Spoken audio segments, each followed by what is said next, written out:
तीसरा अध्याय, गजेंद्र के द्वारा भगवान की स्तुति और उसका संकट से मुक्त होना। श्री सुखदेव जी कहते हैं, परीक्षित, अपनी बुद्धि से ऐसा निश्चय करके गजेंद्र ने अपने मन को हृदय में एकाग्र किया और फिर पूर्व जन्म में सीखे हुए श्रेष्ठ स्तोत्र के जप द्वारा भगवान की स्तुति करने लगा। गजेंद्र ने कहा, जो जगत के मूल कारण है और सबके हृदय में पुरुष के रूप में विराजमान है एवं समस्त जगत के एकमात्र स्वामी है, जिनके कारण इस संसार में चेतनता का विस्तार होता है, उन भगवान को मैं नमस्कार करता हूँ, प्रेम से उनका ध्यान करता हूँ। यह संसार उन्हीं में स्थित है, उन्हीं की सत्ता से प्रतीत हो रहा है, वे ही इसमें व्याप्त हो रहे हैं और स्वयं वे ही इसके रूप में प्रकट हो रहे हैं। यह सब होने पर भी वे इस संसार और इसके कारण प्रकृति से सर्वथा परे हैं। उन स्वयं प्रकाश, स्वयं सिद्ध सत्तात्मक भगवान की मैं शरण ग्रहण करता हूँ। यह विश्व प्रपंच उन्हीं की माया से उनमें अध्यस्त है। यह कभी प्रतीत होता है तो कभी नहीं, परंतु उनकी दृष्टि ज्यों की त्यों एक सी रहती है। वे इसके साक्षी हैं और उन दोनों को ही देखते रहते हैं। वे सबके मूल हैं और अपने मूल भी वही हैं, कोई दूसरा उनका कारण नहीं है। वे ही समस्त कार्य और कारणों से अतीत प्रभु मेरी रक्षा करे। प्रलय के समय लोकपाल और इन सब के कारण संपूर्ण रूप से नष्ट हो जाते हैं। उस समय केवल अत्यंत घना और गहरा अंधकार ही अंधकार रहता है, परंतु अनंत परमात्मा उससे सर्वथा परे विराजमान रहते हैं। वे ही प्रभु मेरी रक्षा करे। उनकी लीलाओं का रहस्य जानना बहुत ही कठिन है। वे नट की भांति अनेकों वेश धारण करते हैं। उनके वास्तविक स्वरूप को न तो देवता जानते हैं और न ऋषि ही। फिर दूसरा ऐसा कौन प्राणी है जो वहां तक जा सके और उसका वर्णन कर सके। वे प्रभु मेरी रक्षा करें, जिनके परम मंगलमय स्वरूप का दर्शन करने के लिए महात्मागण संसार की समस्त आसक्तियों का परित्याग कर देते हैं और वन में जाकर अखंड भाव से ब्रह्मचर्य आदि अलौकिक व्रतों का पालन करते हैं तथा अपने आत्मा को सबके हृदय में विराजमान देखकर स्वाभाविक ही सबकी भलाई करते हैं। वे ही मुनियों के सर्वस्व भगवान मेरे सहायक हैं। वे ही मेरी गति हैं। न उनके जन्म कर्म है और न नाम रूप। फिर उनके संबंध में गुण और दोष की तो कल्पना ही कैसे की जा सकती है। फिर भी विश्व की सृष्टि और संहार करने के लिए समय समय पर वे उन्हें अपनी माया से स्वीकार करते हैं। उन्हीं अनंत शक्तिमान सर्वैश्वर्यमय परम ब्रह्म परमात्मा को मैं नमस्कार करता हूँ। वे अरूप होने पर भी बहुरूप हैं। उनके कर्म अत्यंत आश्चर्यमय हैं। मैं उनके चरणों में नमस्कार करता हूँ। स्वयं प्रकाश सबके साक्षी परमात्मा को मैं नमस्कार करता हूँ, जो मन, वाणी और चित्त से अत्यंत दूर हैं। उन परमात्मा को मैं नमस्कार करता हूँ।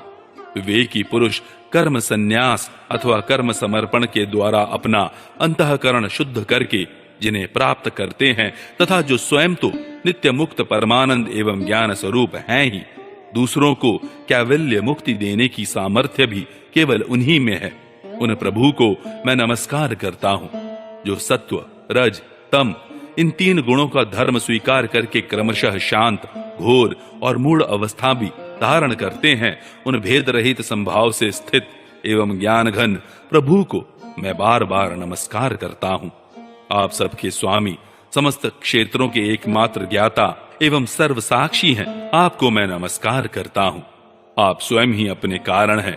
पुरुष और मूल प्रकृति के रूप में भी आप ही हैं। आपको मेरा बार बार नमस्कार। आप समस्त इंद्रिय और उनके विषयों के दृष्टा हैं, समस्त प्रतीतियों के आधार हैं। अहंकार आदि छाया रूप असत वस्तुओं के द्वारा आपका ही अस्तित्व प्रकट होता है। समस्त वस्तुओं की सत्ता के रूप में भी केवल आप ही भास रहे हैं। मैं आपको नमस्कार करता हूँ। आप सबके मूल कारण हैं। आपका कोई कारण नहीं है तथा कारण होने पर भी आप में विकार या परिणाम नहीं होता, इसलिए आप अनोखे कारण हैं। आपको मेरा बार बार नमस्कार। जैसे समस्त नदी, झरने आदि का परम आश्रय समुद्र है, वैसे ही आप समस्त वेद और शास्त्रों के परम तात्पर्य हैं। आप मोक्ष स्वरूप हैं और समस्त संत आपकी ही शरण ग्रहण करते हैं, अतः आपको मैं नमस्कार करता हूँ। जैसे यज्ञ के काष्ठ अरणी में अग्नि गुप्त रहती है, वैसे ही आपने अपने ज्ञान को गुणों की माया से ढक रखा है।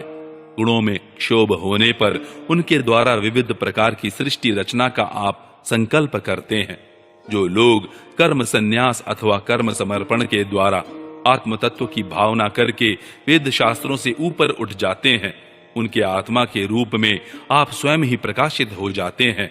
आपको मैं नमस्कार करता हूं। जैसे कोई दयालु पुरुष फंदे में पड़े हुए पशु का बंधन काट दे, वैसे ही आप मेरे जैसे शरणागतों की फांसी काट देते हैं। आप नित्य मुक्त हैं, परम करुणामय हैं और भक्तों का कल्याण करने में आप कभी आलस्य नहीं करते। आपके चरणों में मेरा नमस्कार है। समस्त प्राणियों के हृदय में अपने अंश के द्वारा अंतरात्मा के रूप में आप उपलब्ध होते रहते हैं। आप सर्वैश्वर्य पूर्ण एवं अनंत हैं। आपको मैं नमस्कार करता हूं। जो लोग शरीर, पुत्र, गुरुजन, गृह, संपत्ति और स्वजनों में आसक्त हैं, उन्हें आपकी प्राप्ति अत्यंत कठिन है, क्योंकि आप स्वयं गुणों की आसक्ति से रहित हैं। जीवन मुक्त पुरुष अपने हृदय में आपका निरंतर चिंतन करते रहते हैं। उन सर्वैश्वर्य पूर्ण ज्ञान स्वरूप भगवान को मैं नमस्कार करता हूँ।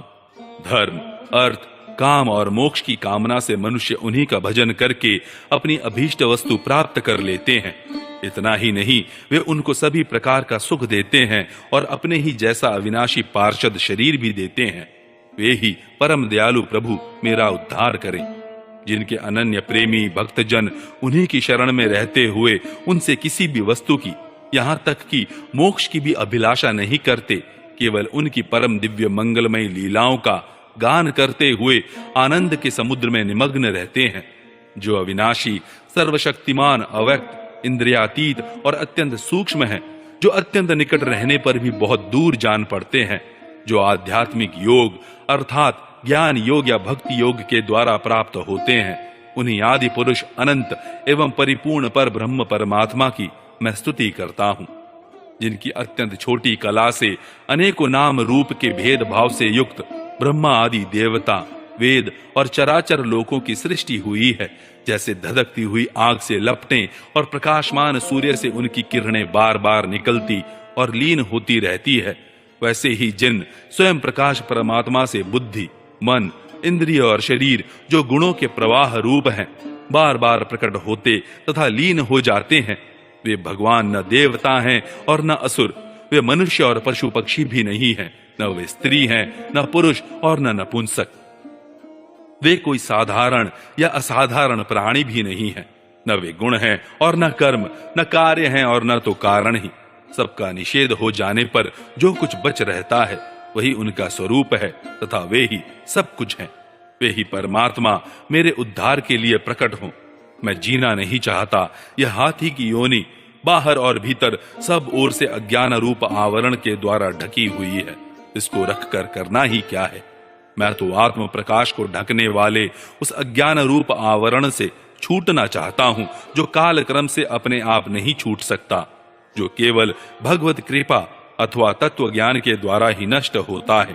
इसलिए मैं उन पर ब्रह्म परमात्मा की शरण में हूं, जो विश्व रहित होने पर भी विश्व के रचयिता और विश्व स्वरूप हैं, साथ ही जो विश्व की अंतरात्मा के रूप में विश्व रूप सामग्री से क्रीड़ा भी करते रहते हैं। उन अजन्मा परम पद स्वरूप ब्रह्म को मैं नमस्कार करता हूँ।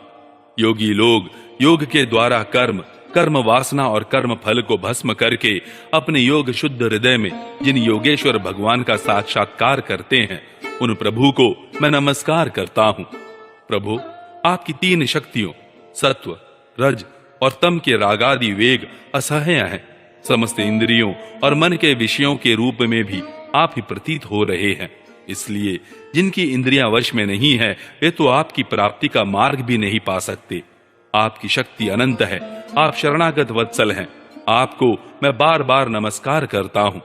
आपकी माया अहम बुद्धि से आत्मा का स्वरूप ढक गया है। इसी से यह जीव अपने स्वरूप को नहीं जान पाता। आपकी महिमा अपार है। उन सर्वशक्तिमान एवं माधुर्य निधि भगवान की मैं शरण में हूँ।